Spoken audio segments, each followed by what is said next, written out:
Zero न्यूजच्या बातमीपत्रामध्ये आपलं सर्वांचं स्वागत। दिल्लीतील विद्यार्थ्यांवरील लाठीमाराच्या निषेधार्थ अण्णा हजारे यांचे वाडिया पार्क येथे मौन आंदोलन।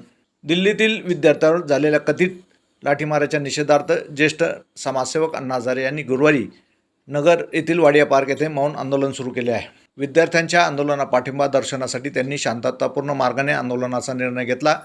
यापूर्वी अण्णा हजारे यांनी या प्रकरणासंदर्भात पंतप्रधान नरेंद्र मोदी यांनाही पत्र पाठवले आहे। याबाबत बोलताना अण्णा हजारे पत्रात म्हणाले की पंतप्रधान हे देशाचे सर्वोच्च नेतृत्व आहे, त्यामुळे जनतेचे प्रश्न आणि विद्यार्थ्यांच्या भावना त्यांच्यापर्यंत पोहोचणे आवश्यक आहे।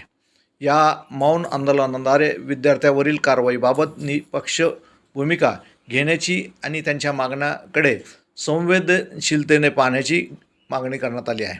अण्णा हजारे यांच्या आंदोलनामुळे वाडिया पार्क परिसरात समर्थक आणि नागरिकांची मोठी उपस्थिती असून या आंदोलनाकडे राज्यभराचे लक्ष लागले आहे।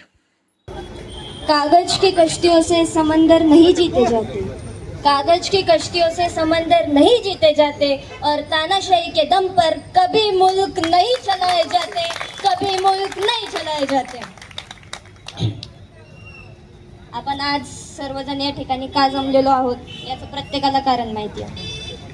दिल्लीमध्ये जंतर मंतरवर विद्यार्थ्यांनी जो लढा दिलाय त्यांच्यावर त्यांची दखल घेण्याऐवजी, सरकारने त्यांचे प्रश्न ऐकून घेण्याऐवजी, त्यांच्या प्रश्नांची दखल घेण्याऐवजी, त्यांचं काय म्हणणं आहे हे समजून घेण्याऐवजी पोलिसांचा लाठीचार्ज केला। ही अतिशय चुकीची गोष्ट आहे।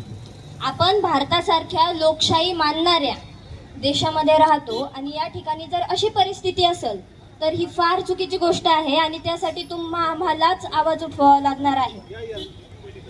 कोणत्या पक्षाला सपोर्ट करण्यासाठी, CJPला सपोर्ट करण्यासाठी, BJPला सपोर्ट करण्यासाठी किंवा काँग्रेस पक्षाला सपोर्ट करण्यासाठी आजचा हा लढा नाही, तर चुकीच्या गोष्टींविरोधात, अन्यायाविरोधात बंड पुकारण्याची ही सुरुवात आहे। असं म्हटलं जातं, अन्याय करणाऱ्यापेक्षा अन्याय सहन करणारा जो असतो तो जास्त मोठा गुन्हेगार असतो। आणि जे आज या ठिकाणी जमलेले आहेत त्या सर्वांनी सिद्ध करून दिलेलं आहे की आम्ही गुन्हेगार नाहीत आणि आम्ही अन्यायाविषयी बंड पुकारणार। आज मी एक विद्यार्थिनी म्हणून या ठिकाणी आलेली आहे। मी स्वतः न्यू लॉ कॉलेजची विद्यार्थिनी आहे। उद्याला आपल्याला हे एक्झाम्स द्यायचे आहे, पण हे पेपर लीक सारखे होत गेले तर गरिबांची मुलं काय करणार बरं? पेपर लीक होतो, पेपर आमच्यापर्यंत येतही नाही। जे पोरं खरंच प्रामाणिकपणे, कष्टाने, मेहनतीने शिकतात, अभ्यास करतात आणि पेपर देतात त्यांचं यामध्ये खऱ्या अर्थानं नुकसान होतं। तर आमची ही एकच मागणी आहे की धर्मेंद्र प्रधान जे आहे त्यांनी अकाउंटेबिलिटी आणि रिस्पॉन्सिबिलिटी घेतली पाहिजे। मुंबईवर ज्या वेळेस हल्ला झाला होता त्यावेळी RR पाटील, विलासराव देशमुख हे लोक गृहमंत्री होते, त्यावेळेस त्यांनी राजीनामा दिला, पदाचा, मंत्रिपदाचा राजीनामा दिला। पण आज धर्मेंद्र प्रधानांना डिफेंड करताना लोक म्हणतात की पेपर लीक धर्मेंद्र प्रधानांनी थोडी केलाय। मग 26/11चा जो हल्ला मुंबईवर झाला आणि विलासराव देशमुखांनी आणि RR पाटलांनी ज्यावेळेस राजीनामा दिला त्यांनी स्वतः ती रिस्पॉन्सिबिलिटी घेतली, अकाउंटेबिलिटी घेतली म्हणून राजीनामा दिला। मग काही मुंबईवरचा हल्ला या दोघांनी केला होता का?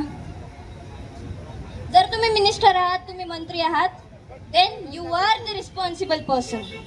तुम्ही राजीनामा घेतला पाहिजे स्वतः। जर तुम्हाला थोडी सुद्धा लाज उरलेली असेल तर धर्मेंद्र प्रधान राजीनामा द्या।